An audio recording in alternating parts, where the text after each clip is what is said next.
ଯୋହନ ଲିଖିତ ସୁସମାଚାର ଅଧ୍ୟାୟ 21। ଏଥି ଉତ୍ତାରେ ଯୀଶୁ ତିବିରିଆ ସମୁଦ୍ର କୂଳରେ ଶିଷ୍ୟମାନଙ୍କୁ ପୁନର୍ବାର ଦର୍ଶନ ଦେଲେ। ସେ ଏହି ପ୍ରକାରେ ଦର୍ଶନ ଦେଲେ, ସିମୋନ ପିତର, ଥୋମା ଯାହାଙ୍କୁ ଦିଦୁମ କହନ୍ତି, ଗାଲିଲୀର କାନା ନିବାସୀ ନିଥନିଏଲ, ଜେବଦୀଙ୍କ ପୁତ୍ରମାନେ ଓ ତାହାଙ୍କ ଶିଷ୍ୟମାନଙ୍କ ମଧ୍ୟରୁ ଆଉ 2 ଜଣ ଏକତ୍ର ଥିଲେ। ସିମୋନ ପିତର ସେମାନଙ୍କୁ କହିଲେ, ମୁଁ ମାଛ ଧରିବାକୁ ଯାଉଅଛି। ସେମାନେ ତାହାଙ୍କୁ କହିଲେ, ଆମେମାନେ ମଧ୍ୟ ତୁମ ସାଙ୍ଗରେ ଯିବୁ। ସେମାନେ ବାହାରି ଯାଇ ନୌକାରେ ଚଢ଼ିଲେ, ଆଉ ସେହି ରାତିରେ କିଛି ଧରି ପାରିଲେ ନାହିଁ। କିନ୍ତୁ ପାହାନ୍ତା ହେଲା ଉତ୍ତାରେ ଯୀଶୁ କୂଳରେ ଠିଆ ହେଲେ, ତଥାପି ସେ ଯୀଶୁ ବୋଲି ଶିଷ୍ୟମାନେ ଜାଣିଲେ ନାହିଁ। ଯୀଶୁ ସେମାନଙ୍କୁ କହିଲେ, ପିଲାମାନେ, ତୁମ୍ଭମାନଙ୍କ ପାଖରେ କ'ଣ କିଛି ଖାଇବାର ଅଛି? ସେମାନେ ତାହାଙ୍କୁ ଉତ୍ତର ଦେଲେ, ନାହିଁ। ସେ ସେମାନଙ୍କୁ କହିଲେ, ନୌକାର ଡାହାଣ ପାଖରେ ଜାଲ ପକାଅ, ଆଉ ତୁମ୍ଭେମାନେ ପାଇବ। ସେଥିରେ ସେମାନେ ଜାଲ ପକାଇଲେ, ଆଉ ଏତେ ମାଛ ପଡ଼ିଲା ଯେ ସେମାନେ ତାହା ଟାଣି ପାରିଲେ ନାହିଁ। ସେଥିରେ ଯୀଶୁ ଯେଉଁ ଶିଷ୍ୟଙ୍କୁ ପ୍ରେମ କରୁଥିଲେ, ସେ ପିତରଙ୍କୁ କହିଲେ, ଏ ତ ପ୍ରଭୁ। ସିମୋନ ପିତର ଏ ତ ପ୍ରଭୁ ବୋଲି ଶୁଣି ଫୁଙ୍ଗା ଦେହ ହୋଇଥିବାରୁ ଆପଣା ଅଙ୍ଗରଖା ପିନ୍ଧି ସମୁଦ୍ରକୁ ଡେଇଁ ପଡ଼ିଲେ। କିନ୍ତୁ ଅନ୍ୟ ଶିଷ୍ୟମାନେ ମାଛରେ ଭର୍ତ୍ତି ହୋଇଥିବା ଜାଲ ଟାଣି ଟାଣି ସାନ ନାହାରେ ଆସିଲେ, କାରଣ ସେମାନେ କୂଳରୁ ଅଧିକ ଦୂରରେ ନଥିଲେ, କେବଳ ପ୍ରାୟ 200 ହାତ ଦୂରରେ ଥିଲେ।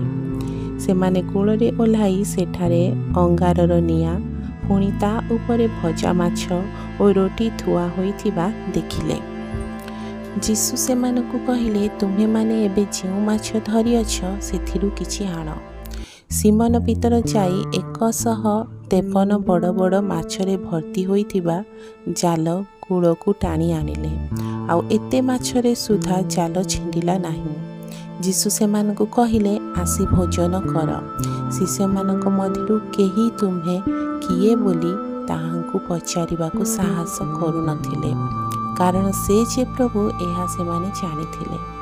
ଯୀଶୁ ଆସି ରୋଟି ଘେନି ସେମାନଙ୍କୁ ଦେଲେ, ଆଉ ସେହି ପ୍ରକାରେ ମାଛ ମଧ୍ୟ ଦେଲେ। ମୃତମାନଙ୍କ ମଧ୍ୟରୁ ଉତ୍ଥିତ ହେଲା ଉତ୍ତାରେ ଯୀଶୁ ଶିଷ୍ୟମାନଙ୍କୁ ଏହି 3ୟ ଥର ଦର୍ଶନ ଦେଲେ। ସେମାନେ ଭୋଜନ କଲା ଉତ୍ତାରେ ଯୀଶୁ ସିମୋନ ପିତରଙ୍କୁ ପଚାରିଲେ, ହେ ଯୋହନଙ୍କ ପୁତ୍ର ସିମୋନ, ତୁମେ କ'ଣ ମୋତେ ଏମାନଙ୍କଠାରୁ ଅଧିକ ପ୍ରେମ କରୁଅଛ? ସେ ତାହାଙ୍କୁ କହିଲେ, ହଁ ପ୍ରଭୁ, ମୁଁ ଯେ ଆପଣଙ୍କୁ ସ୍ନେହ କରୁଅଛି ତାହା ଆପଣ ଜାଣନ୍ତି। ସେ ତାହାଙ୍କୁ କହିଲେ, ମୋହର ମେଷ ଶାବକମାନଙ୍କୁ ଚରାଅ।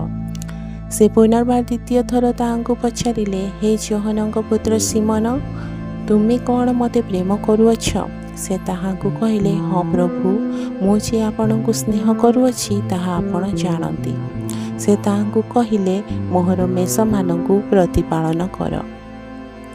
ସେ 3ୟ ଥର ତାହାଙ୍କୁ ପଚାରିଲେ, ହେ ଯୋହନଙ୍କ ପୁତ୍ର ସିମୋନ, ତୁମେ କ'ଣ ମୋତେ ସ୍ନେହ କରୁଅଛ? ତୁମେ କ'ଣ ମୋତେ ସ୍ନେହ କରୁଅଛ?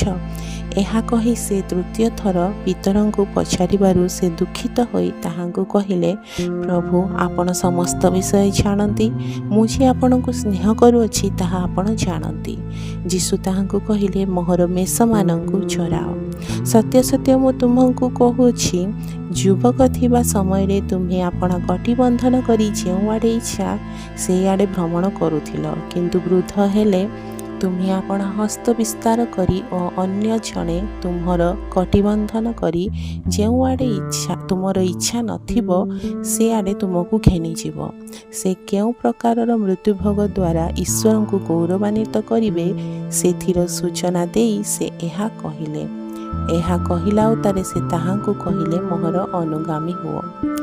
ଯୀଶୁ ଯେଉଁ ଶିଷ୍ୟଙ୍କୁ ପ୍ରେମ କରୁଥିଲେ ଓ ଯେ ମଧ୍ୟରାତ୍ରି ଭୋଜନ ସମୟରେ ତାହାଙ୍କ ବକ୍ଷସ୍ଥଳରେ ଆଉଜି ପଡ଼ି, ପ୍ରଭୁ, ଆପଣଙ୍କୁ କିଏ ଶତ୍ରୁ ହସ୍ତରେ ସମର୍ପଣ କରିବ ବୋଲି ପଚାରିଥିଲେ, ସେହି ଶିଷ୍ୟଙ୍କୁ ପିତର ବୁଲି ପଡ଼ି ପଛରେ ଆସୁଥିବା ଦେଖିଲେ। ପିତର ତାହାଙ୍କୁ ଦେଖି ଯୀଶୁଙ୍କୁ ପଚାରିଲେ, ପ୍ରଭୁ, ଏହାର ବିଷୟରେ କ'ଣ? ଯୀଶୁ ତାହାଙ୍କୁ କହିଲେ, ମୋର ଆଗମନ ପର୍ଯ୍ୟନ୍ତ ସେ ରହୁ ବୋଲି ଯଦି ମୁଁ ଇଚ୍ଛା କରେ, ତାହେଲେ ସେଥିରେ ତୁମର କ'ଣ? ତୁମେ ମୋହର ଅନୁଗାମୀ ହୁଅ। ସେଥିରେ ସେହି ଶିଷ୍ୟ ଯେ ମରିବ ନାହିଁ, ଭାଇମାନଙ୍କ ମଧ୍ୟରେ ଏହି କଥା ବ୍ୟାପିଗଲା। ମାତ୍ର ସେ ମରିବ ନାହିଁ ବୋଲି ଯୀଶୁ ତାହା କହିନଥିଲେ, କିନ୍ତୁ ମୋର ଆଗମନ ପର୍ଯ୍ୟନ୍ତ ସେ ରହୁ ବୋଲି ଯଦି ମୁଁ ଇଚ୍ଛା କରେ, ତାହେଲେ ସେଥିରେ ତୁମର କ'ଣ ଅଛି ବୋଲି କହିଥିଲେ।